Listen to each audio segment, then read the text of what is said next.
Dear Max FM with DJ Chinny. Dear Max FM, magandang hapon po sa lahat-lahat ng mga tagapakinig at araw-araw ng mga taga-subaybay sa Dear Max FM. Marami sa amin DJ ang may kanya-kanyang karanasan, lalo na sa tinatawag na kababalaghan. At isa din ako sa may karanasan. Sisimulan ko ang istoryang ito nung kabataan ko. During May, elementary time, at grade 6 na ako noon. It means alam kong totoo ang nangyari yung sa akin. Nangyari po ito sa panahon mismo ng undas. At ito ang November 1 mismo. Sa lugar namin noon, DJ, dahil nga nasa baryo kami, wala pang masyadong kuryente ng panahong yon. Gasera pa ang mga ilawan namin. Kami mismo nasanay kami na tuwing November 1, hindi kami pumupunta ng sementeryo. Sa bahay lang kami, nagsisindi ng kandila, pag-alala ng mga namatay naming kamag-anak. Yun nga po, dahil naghahanda rin kami ng kaunti tuwing undas, mahilig magluto ang nanay ko ng mga kakanin. At nakasanayan na namin na iinom din kami ng soft drinks. Kaya po napag-utusan kami ng nanay ko na bumili sa tindahan sa may kanto namin. Kasama ko ang aking kapatid na lalaki. Maaga pa naman po yun at 6 p.m. pa lang. Kaso medyo may ambon konti. Sa may kanto namin, ang tindahan, may ilaw na sila doon. Sa labas ng bahay nila, may guard light din. Kaya kung sino man ang dadaan sa kanto, papunta sa tindahan nila, makikita ang tao. Kaya naman kampante lang kami noon ng kapatid ko na walang kababalaghan. Pagkatapos naming bumili ng soft drinks, umuwi kami agad at binaybay namin ang daanan pabalik sa bahay. Hindi pa kami nakakalayo sa tindahan. Sa unahan banda namin, may napansin akong gumagalaw na bagay. Mga 1 metro ang haba. At ang sabi ko sa kapatid ko, parang ahas. Kasi ang haba nga. Hindi kami makatawid kasi nasa gilid ng daan. Natatakot din kami. Kasi baka nga totoong ahas. Habang paulit-ulit po naming pinagmamasdan ang bagay na yun. Unti-unti naming naaaninag na isang buntot pala yun. At nang lapitan namin ng bahagya, OMG, napakalaking pusa. Parang tiger or cheetah, kalaki. Di ko talaga makalimutan ang reaksyon ko nun. Nanigas ako bigla sa kinatatayuan ko. Dahil nanginig ako sa takot, nakatingin na sa akin ang malaking pusa. Ang kapatid ko napatakbo pabalik sa tindahan para humingi ng tulong. Kaso walang katao-tao. Ako naman napalingon sa may kanto na daanan kung saan doon ang kapatid ko. May napansin akong dumaan at nakilala ko talaga ang taong yun. Kapatid ng may-ari ng tindahan. Siya ang dumaan na nakita ko sa sinag ng ilaw. Kaso lang DJ, ang problema, di namin mahingian ng tulong yung taong yun dahil patay na po yun siya. Matagal na siyang namayapa. Kaya nagkahalo-halo na ang takot ko.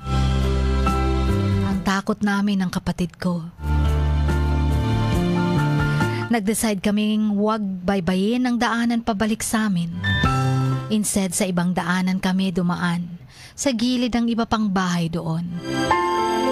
At mas lalong mahirap dahil madamo at masukal pa ang paligid ng mga kapitbahay namin noon.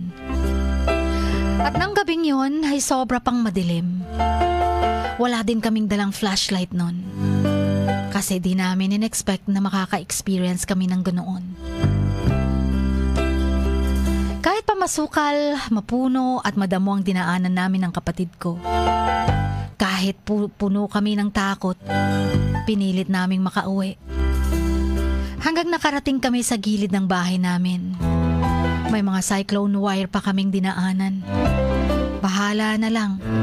Basta makaiwas sa malaking pusa or ewan kung anong hayop siya.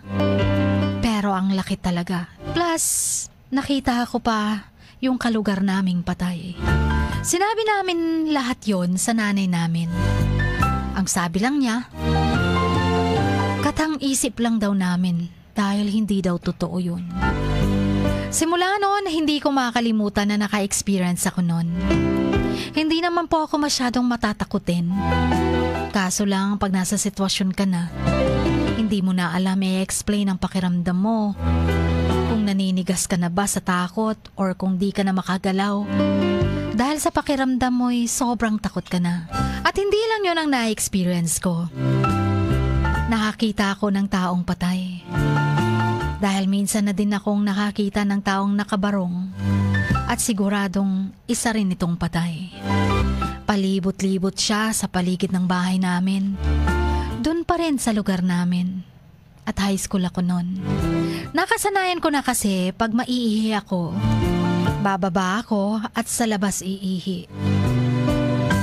At sa time po na yon, full moon ng buwan. Bali wala naman sa akin na sumilip sa labas ng bahay. Kasi po pag full moon naaliw ako dahil ang liwanag sa labas. At doon ko nakita ang taong nakabarong. Pabalik-balik sa paligid ng bahay namin. Wala naman siyang ginagawa, palakad-lakad lang. At pinakalas niyang ginawa ay papunta siya sa malaking puno ng star apple sa likod ng bahay namin. May old tree kasi doon ng star apple or kay Mito din. At walang nakakuha ng bunga doon kasi sobrang taas at laki. Walang makakaabot. Makakain lang kami pag nabali ang sanga niya at babagsak sa lupa. Maraming may sabi-sabi sa lugar namin na ang puno daw na yon ng kay Mito ay may mga nakatirang di tulad natin. May minsan pa ngang nagpapatulog ako ng kapatid ko. Biglang bumagsak ang napakalaking sanga sa pinakadulong bahagi ng puno. Wala namang hangin kasi tanghaling tapat. At sobrang saya naman namin kasi ang daming bunga tinog. Ang nakita ko namang nakabarong, doon din siya biglang nawala sa punong yun. Hindi ko rin ma-explain DJ ang mga nakita ko. Hindi ko rin masabing sobra siyang nakakatakot. Pero di rin ito imagination ko lang. Kasi gising naman ako. At alam ko talagang nakita ko to. Hanggang dito na lamang po ang kwento ko. And thank you sa pagbibigay ng oras sa pagbabasa. At keep safe po tayo palagi. Ang inyong kamaks, Cindy.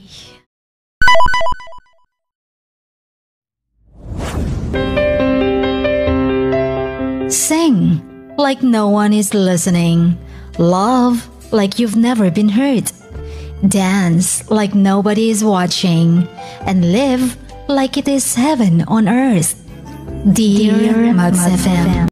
Dear Max FM with DJ Chini. Samahan si DJ Chini tuwing 1:00 hanggang 3:00 ng hapon, Lunes hanggang Biyernes sa Dear Max FM. Dear Max FM with DJ Chini. Ipadala na ang sarili niyong kwento, matuto ng leksyon at gawin itong inspirasyon. Dear Max FM with DJ Chini.